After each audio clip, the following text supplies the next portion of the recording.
నా కుటుంబ సభ్యులారా हमने एससी एसटी वेलफेयर के लिए अभूतपूर्व काम किए हैं। बीजेपी ने अलग से एसटी मंत्रालय बनाया। बीते 10 वर्षों में इसका बजट 5 गुना बढ़ाया। आज देश भर में जनजातीय सेनानियों के म्यूजियम बन रहे हैं। बीजेपी ने आपसे सेंट्रल ट्राइबल यूनिवर्सिटी का भी वायदा निभाया। आज आदिवासी क्षेत्रों में रोड, रेल, हाईवे, पानी, बिजली और मोबाइल नेटवर्क पर अभूतपूर्व पैसा खर्च किया जा रहा है। कुछ दिन पहले ही आदिवासी समाज के विकास के लिए 24,000 करोड़ रुपए का पीएम जनमन महाअभियान शुरू किया गया है। మిత్రులారా మేము ఎస్సీలు ఎస్టీల సంక్షేమం కోసం అనేక కార్యక్రమాలు చేపట్టాము। భారతీయ జనతా పార్టీ ప్రభుత్వం మొదటిసారిగా దేశంలో గిరిజన మంత్రిత్వ శాఖను ఏర్పాటు చేసిన విషయాన్ని మనం చేస్తా ఉన్నాను। గత 5 ఏళ్లలో గిరిజన సంక్షేమం కోసం 5% బడ్జెట్ పెంచాము। అంతేకాకుండా ఈరోజు దేశవ్యాప్తంగా గిరిజన వీరులను గుర్తు చేసుకుంటూ వారి పేర్లతో మ్యూజియంను కూడా భారతీయ జనతా పార్టీ ప్రభుత్వం ఏర్పాటు చేస్తుంది। మన హైదరాబాద్లో కూడా భారత ప్రభుత్వము గిరిజన మ్యూజియం రామ్జీ గోండు కొమరం భీం పేరుతో మ్యూజియం ఏర్పాటు చేయబోతున్నామని మనం చేస్తా ఉన్నాను। తెలంగాణలో తొలి గిరిజన కేంద్ర విద్యాలయం సమ్మక్క సారక్క విశ్వవిద్యాలయానికి మంజూరు చేశాము। ఈరోజు గిరిజన ప్రాంతాలలో భారతీయ జనతా పార్టీ ప్రభుత్వము రోడ్లు, రైల్వేలు, హైవేలు, తాగునీరు, కరెంటు, మొబైల్ నెట్వర్క్ లాంటి అనేక మౌలిక వసతులు పెంచింది। ఇటీవల ఆదివాసీల సంక్షేమం కోసం 24,000 కోట్లతో పీఎం జన్మన్ మహాఅభియాన్ను ప్రారంభించిన విషయాన్ని మనం చేస్తా ఉన్నాను। నా कुटुंब सभ्युलारा तेलंगाना की इस विकास यात्रा में मादिगा समुदाय के साथ जो अन्याय हुआ है उसे भी बीजेपी भलीभांति समझती है। इस अन्याय का अंत करने के लिए भारत सरकार की कमेटी पूरी प्रक्रिया को गति देने का काम कर रही है। ये कमेटी आपको न्याय दिलाने की पहल करेगी और आपके सशक्तिकरण का एक नया रास्ता बनाएगी। मादिगा समुदाय से जुड़ी एक बड़ी न्यायिक प्रक्रिया सुप्रीम कोर्ट में चल रही है।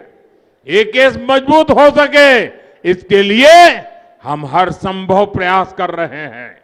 మిత్రులారా తెలంగాణలో మాదిగ సమాజం విషయంలో కూడా చాలా అన్యాయం జరిగింది। ఈ అన్యాయాన్ని భారతీయ జనతా పార్టీ గుర్తించింది। వీరి దశాబ్దాల ఆకాంక్షలను పూర్తి చేసే లక్ష్యంతో వర్గీకరణ వేగవంతం చేయడానికి బీజేపీ ప్రభుత్వము ఒక కమిటీని ఏర్పాటు చేయబోతుంది।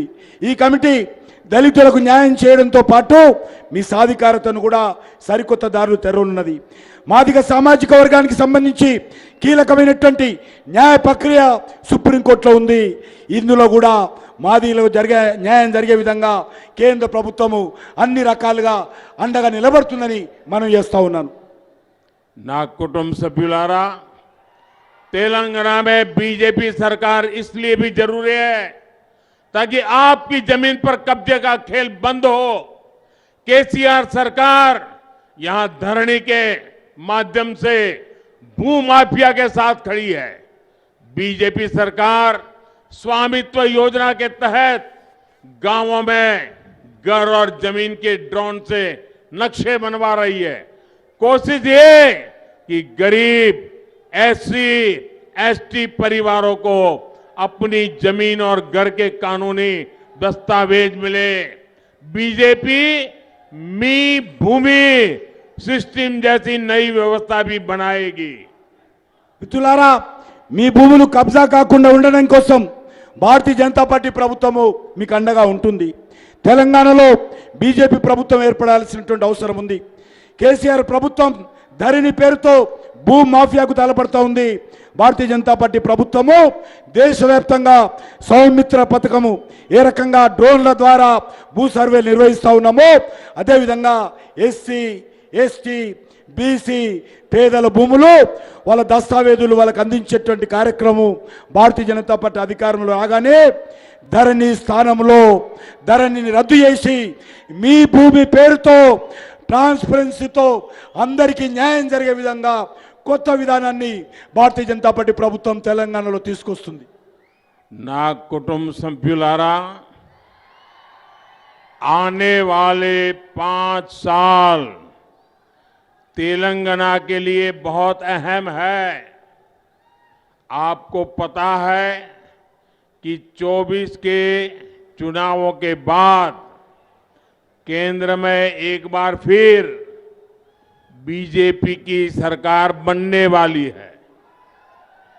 ऐसे में अगर तेलंगाना में भी बीजेपी सरकार रहेगी तो राज्य का विकास और तेज होगा.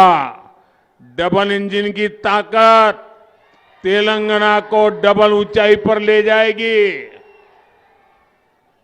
మిత్రులారా, వచ్చేటువంటి 5 సంవత్సరాలు తెలంగాణ రాష్ట్రం చాలా కీలకమైన సమయం.